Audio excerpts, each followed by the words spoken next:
The event that really got the sovereign debt crisis kicking into a high gear was actually started by the subprime mortgage crisis in the United States. Now, there was a lot of financial institutions that held mortgage-backed securities, which are essentially just securities that were collateralized by um, mortgages, that began to run into a lot of trouble when people started to default or make late payments on their mortgages. Now, these mortgage-backed securities that they held as long-term assets lost liquidity.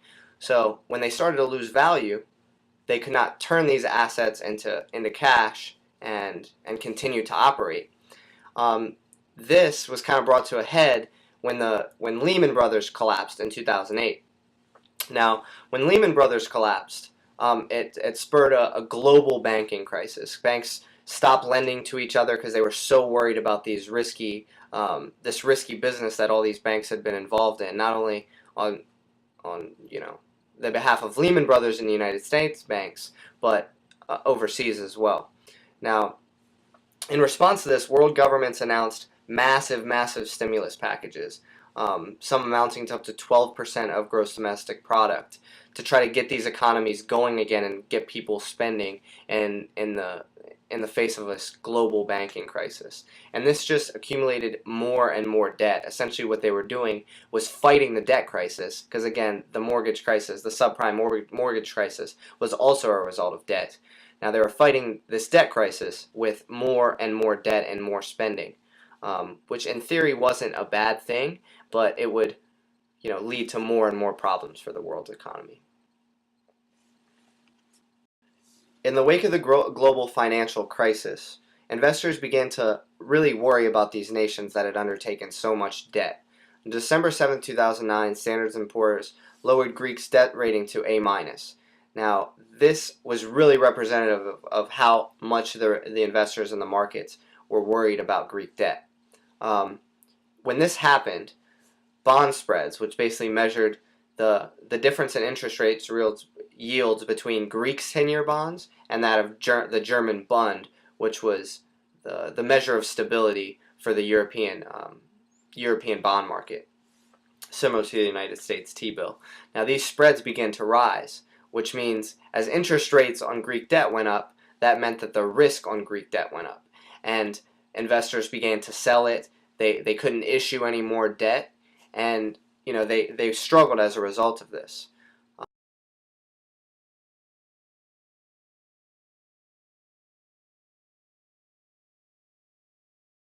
After ratings agencies like Standard & Poor's reduced the debt rating on Greek debt, Greece really began to realize that it was in trouble.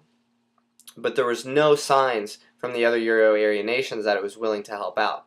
After all, it's built into the Growth and Stability Pact that there would be no bailouts from other Euro area nations, and Greece had failed to live up to the other requirements of the Growth and Stability Pact, which included limiting debt as a percentage of GDP and limiting inflation, which was also skyrocketing as a result of the debt they were taking in. Now, the problem with this was for the Euro area nations that if they didn't step in and help Greece out, they faced contagion, which basically meant that the problem of Greece would spread to other economies such as Spain and Italy, which they absolutely could not afford to lose, which would tremendously hurt the value of the euro. Now, when the Euro area nations weren't showing any signs of helping Greece out, Greece's prime minister did a very smart thing. He decided to go to the IMF and ask for help. And what this basically did was, it was a slap in the face for the rest of the Euro area nations, because the IMF is largely seen as kind of a global pawnbroker that nations go to when they actually absolutely have no other resorts and their back is against the wall. And for a Euro area nation to do this was very embarrassing for them. So this, along with the fact that they would face contagion if they didn't help Greece out, they realized that they needed to do something. So the result of this is what was known as $1 trillion weekend. It was basically a meeting by all the finance ministers of the Euro area in which they determined the exact details of the bailout package that would help Greece out. In the end, after this weekend, they decided on a $750 billion or €1 billion, package that would go toward not only helping Greece out and giving them emergency relief, but also setting up vehicles to help subsidize or help alleviate crises going forward in the future that were faced by euro area nations. There were several implications of the result that resulted from the decision of the euro area nations to bail out Greece. Now, the first of which, it established a lack of accountability to the Growth and Stability Pact that was established by these euro area nations when they initially formed the euro. This threw any chance out the window of the euro ever becoming a hard currency that imposed strict limits and requirements on its member nations. It also set a precedent that any nation that was in trouble could just run to the European Monetary Union to get help when it needed it. Now, this was remarkably unfair to nations in the European Monetary Union that actually did put forth the effort to maintain balanced budgets and not engage in profligate spending. Not only this, but it also was unfair to the nation's citizens that were forced to bear the burden of this bailout of Greece as a result of much higher taxes. Because after all, where else would the money come from? They had to raise tax revenue. Now, the third and most important problem of the euro area bailout was it didn't address the fundamental problems of the sovereign debt crisis. And that was the fact that Greece joined the monetary union but couldn't compete with its member nations. The fact that it was in a monetary bind with Germany and France hurt it, and it wasn't able to compete with these nations. The bailout was really just a band-aid that was put over a problem that was much bigger than the euros that were thrown at it in an attempt to fix it. The second was the removal of Germany from the euro area, or actually, phrased better, Germany leaving the euro area on its own. One large, con of this recommendation was that the euro area was likely to collapse. Germany was the glue that was holding it together and was by far the most stable currency in the Union. The third proposed recommendation was to set up two separate euro areas in the north and the south, because after all, going back to Robert Mondel's theory of optimal currency areas, the merging of these two regions did not result in an optimal currency area, but standing alone, they were much closer. So Europe could still forge toward its vision of unity while establishing two separate currency unions. The problems behind this were largely logistical, and after the hardships that the original euro the problems that resulted from the original euro would likely to deter them from pursuing any additional unions that soon in the future.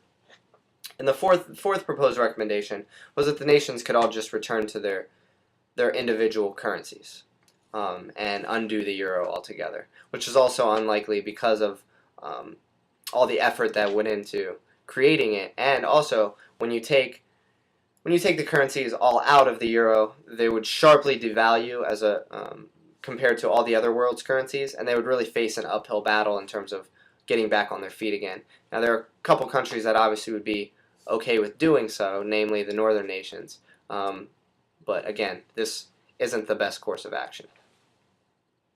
So after reviewing these proposals, my recommended course of action for the euro is that it establishes what's called competing currencies. Under this, the euro would still exist in addition to all the member nations going back to their national currencies. Now, there are a few huge advantages to doing that. Not only would the euro be able to maintain all the current advantages that it has, including the ease of travel for consumers, as well as the ease of trade between member nations, as everything would be valued in the same currency. Additionally, it allows consumers the choice between two currencies. One of the most basic economic principles is the fact that competition is a good thing. And when you think about it, the euro kind of is a monopoly, which allows governments to engage in poor fiscal policy and excess spending that was, obviously resulted in the sovereign debt crisis.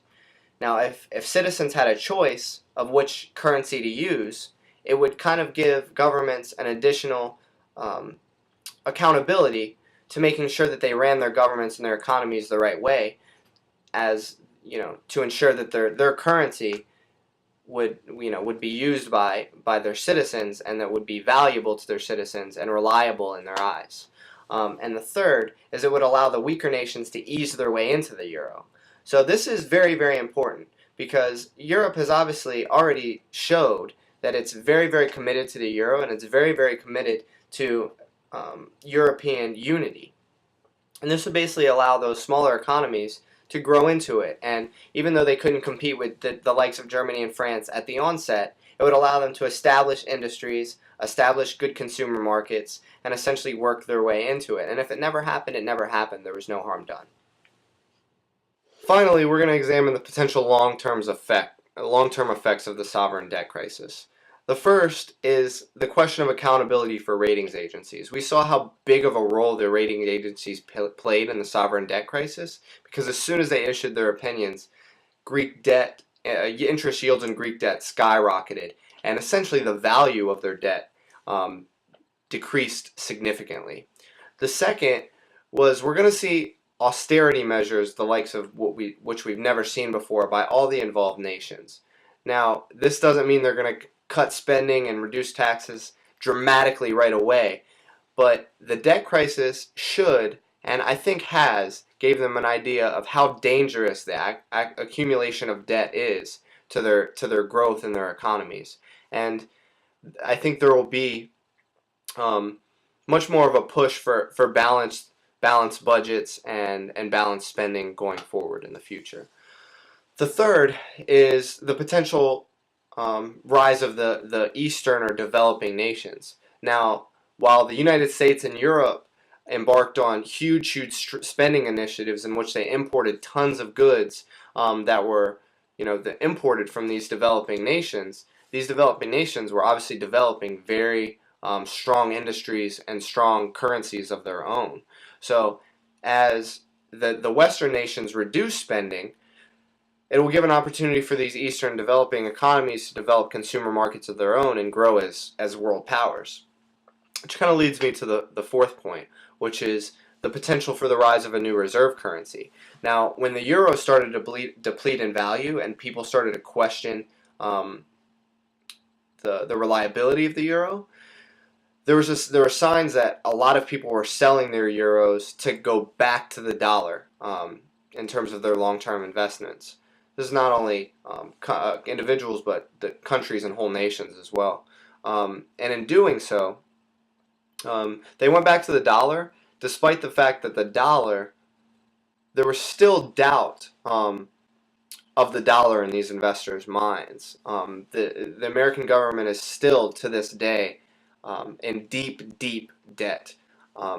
And if one of these emerging economies emerges and starts to exercise the potential power of their currency, one example would be China, then there's a chance that a lot of these investors would start to accumulate reserves of that currency.